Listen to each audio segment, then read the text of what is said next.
Over the next several read-alouds, we are going to learn about the ancient Greek civilization. This read-aloud is called the Ancient Greeks. This civilization is still remembered today for the way its people thought and lived. Do you remember what the word ancient means? Ancient means very old. So an ancient civilization is one that's very old and was formed many, many years ago.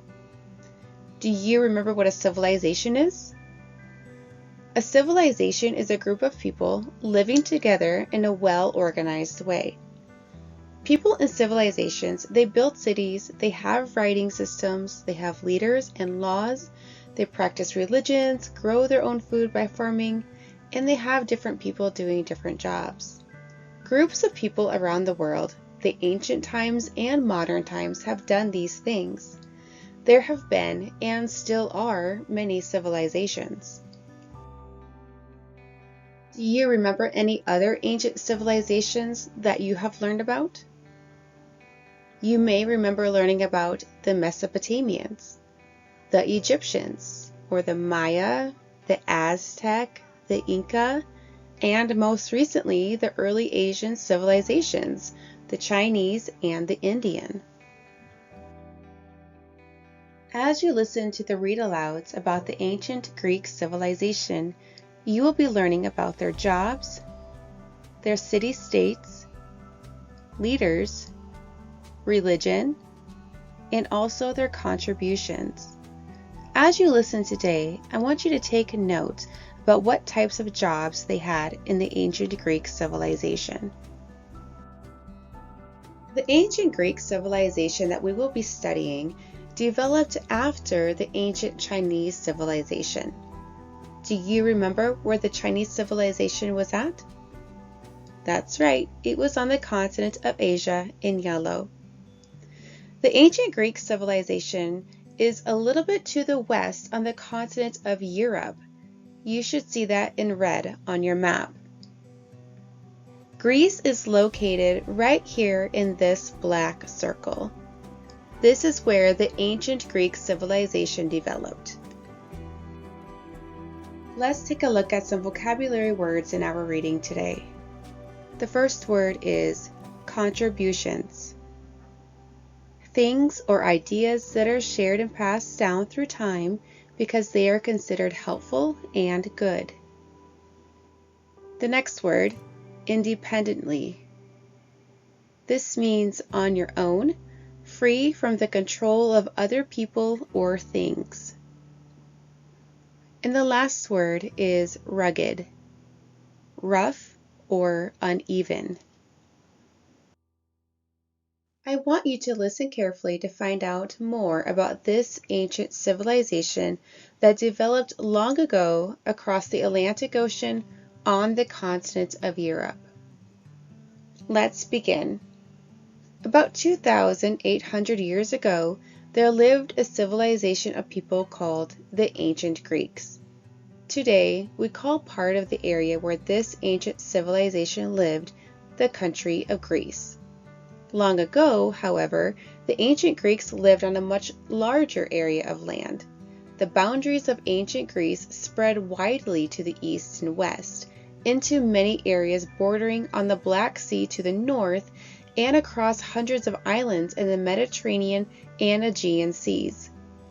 Expeditions by land and by ship allowed the Greeks to travel as far west as present-day Britain and as far east as India. The ancient Greeks traveled to explore far-off lands and also to trade or buy and sell goods with people from other areas. The ancient Greeks were similar to other ancient civilizations in some ways. They had writing systems, leaders and laws, religions, and different people to do different jobs. And all of these ancient civilizations, the Egyptians, Mesopotamians, Indians, Chinese, Maya, Inca, Aztec, and Greeks discovered ways to design and build magnificent structures that can still be seen today. You will see pictures of some of these structures in another lesson. The ancient Greeks, however, were also different from other ancient civilizations in many important ways. Unlike the Egyptians and Mesopotamians, the Greeks did not develop around a great river like the Nile in Egypt or the Tigris and Euphrates near Babylon. The Greek land was not as fertile as the land near those wide flooding rivers. Greece is a land of high, rugged mountains, and in many parts, farming for the ancient Greeks was a struggle. You are going to hear about one type of hardy tree that the ancient Greeks were able to grow in abundance. In addition to being farmers, some Greeks were also shepherds who took care of sheep on this rugged land. Some Greeks built harbors near the Black, Aegean, and Mediterranean seas, and many became expert sailors and fishermen using boats like the one in this image. The largest island in the Mediterranean Sea was known, and still known today, as Crete. Because they were surrounded by water, the ancient Greeks on the island of Crete became especially skilled seafarers, a name for people who earn a living by working at sea, such as fishermen and sailors. The high Greek mountains also made a difference in the way ancient Greece was ruled. Because the mountains split Greece into lots of little valleys, it was very difficult to move from place to place. Many Greeks stayed in one place and married people from the same community. Each city in each valley became its own little nation, which we refer to today as a city-state. Each city-state had its own government and its own laws, which controlled the surrounding area.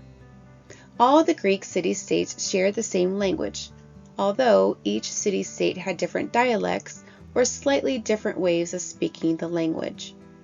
Sometimes the Greeks had the same ideas of how to live their lives, but they did those things independently of one another. In fact, the ancient Greeks were highly competitive, and only in an emergency would they work together. After each emergency, each city-state would go back to independently minding its own business. People in each city-state thought of themselves less as united Greeks and more as citizens of their particular city-state. The ancient Greeks looked at the world around them very differently from the way other people of their time looked at things. For example, you are going to hear the story of how one city-state decided not to have a king anymore. Not only was this different from what other Greeks were doing, it was completely different from what the Mesopotamians and Egyptians had done before, and from what the Aztec, Inca, and other civilizations would do in the future. You will hear about this later. For now, all I will say is that the Greeks had a unique way of seeing and thinking about things. We have a lot of exciting adventures ahead of us as we learn about the unique way the ancient Greeks lived and thought about things, and how their many contributions are a part of our lives today. Let's take a look at our ancient Greek civilization chart. Do you remember what jobs they had?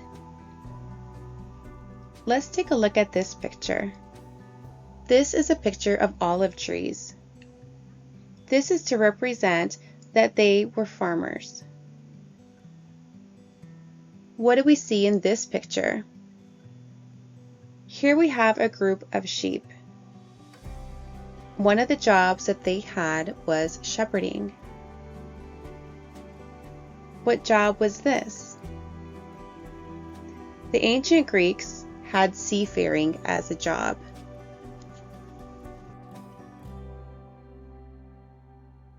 Here are some discussion questions. Feel free to pause the video in order to allow time to think and discuss. What is a civilization?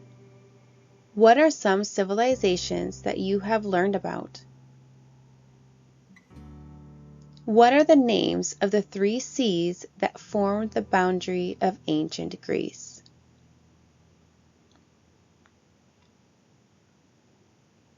What is the name of the largest island in the Mediterranean Sea that was part of the ancient Greek civilization? What is a city-state? Was the area of land where the ancient Greeks lived smaller or bigger than the present-day country of Greece? Describe the terrain or land of ancient Greece. How did this terrain affect how the ancient Greek civilization developed? In the read aloud, you heard that the city-states would only work together in an emergency. What kinds of emergencies do you think the ancient Greeks had? How were the ancient Greeks unique or special? Why do you think it's important to study ancient civilizations and their contributions?